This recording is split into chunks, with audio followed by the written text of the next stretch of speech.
Once there was a prosperous city set within a great empire. Now the city was called Myra, and its bishop was Nicholas. Nicholas was famous for three things. He could preach a sermon so witty that you would laugh with the love of God.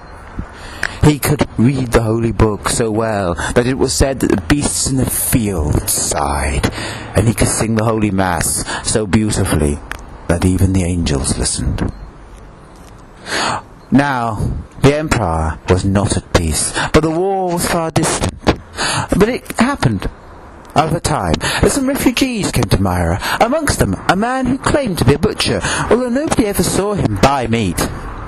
Be that as it may, he set himself up as a pie man, and the smells of his beautiful pies went through the city, and many men went down to buy them, for his pies were only a penny apiece, and almost all could afford them, and they were worth affording. A beautiful crust they were, and succulent meat. No one had ever tasted the like. Well, the poor of the village, they came to the town, came to Nicholas and said, "It's not fair, we're not tasting any meat." And so Nicholas, quite against his will, broke open the coffers of the church and gave pennies to the poor, and they went off in delight. The war did not go well for the emperor. He was caught, his armies defeated, hordes streamed into the once peaceful kingdom. War came to Myra.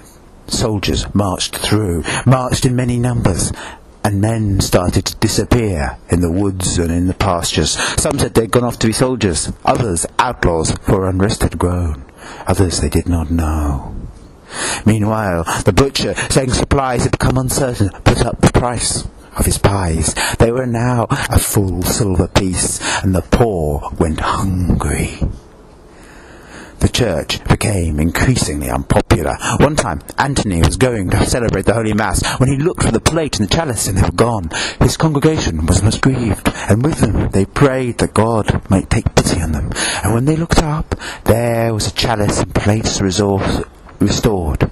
Well, they were happy for a while, and news of the miracle made the city feel a bit more special once again. But on the back of the war, there came a black plague, created perhaps by the mix of people. Men and women died or disappeared in the pastures and on the walls. Some said they had fled, others that they had gone to some secret hole to die, but many that they did not know. Meanwhile, the butcher, saying that meat had become so scarce now, he had upped his prices once again to a gold piece, and only the rich could afford his beautiful pies. The rich and those lucky poor who the butcher would throw pies at, and many a fight there was down in the bottom of the city, down where the butcher held court. But up at the cathedral there was not happiness, for time and time and time again the plate and chalice was missing, and people started to mutter that God must be abandoning his kingdom, or that these were the last of days. And so it was. They stopped farming. Famine now entered the land. The butcher started auctioning off pies only to the richest, save for those that he would cast amongst the poor to create fights. And people who ate them said this alone was their redemption. This meat that God had left them or was dead or cared nothing for them in these the last of days.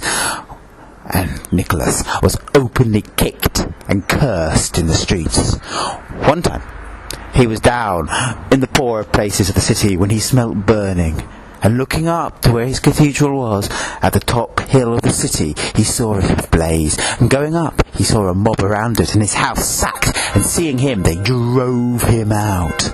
And he went then into the wilderness for many days, coming back on a day of spring, when there was a crowd, as always there was, around the butcher's shop. He went up to the butcher, and the butcher looked down at him and said, "Poor beggar, what have you got?" And Nicholas, he replied, "I have nothing to give you but the wisdom of the word," and preached a sermon so beautiful that all men in the crowd who heard it laughed, and it seemed that even the barrels of salted pork around the butcher's shop started to laugh. "All," said the butcher, and he said, "That is not enough, that is mere words, what else have you to give me?" I have the word itself, said Nicholas, and started to read from the holy book, so beautifully that all men sighed, and it seemed that even the joints of meat hanging up sighed, even the beasts in the fields, all save the butcher, who said, mere air, what else have you to give me? I have your redemption itself, said Nicholas, and started to sing the holy mass, and sang it with such beauty and such power that the angels in the heavens seemed to reply, and all men were enraptured. And at the end he started to hand around the holy host to all that were there, and at the end he paused and looked into the shop where the joints of meat lay hanging, and the barrels and the pies, and said, are there none others? None of them disappeared? And all of a sudden there was a tap, tap, tapping in answer from the pies and the barrels, and the joints of meat leapt off the hooks and became what they had been before, murdered men, women, and children that disappeared. And laughing, they came up to Nicholas, and Nicholas gave them the holy host, and they were restored to their families.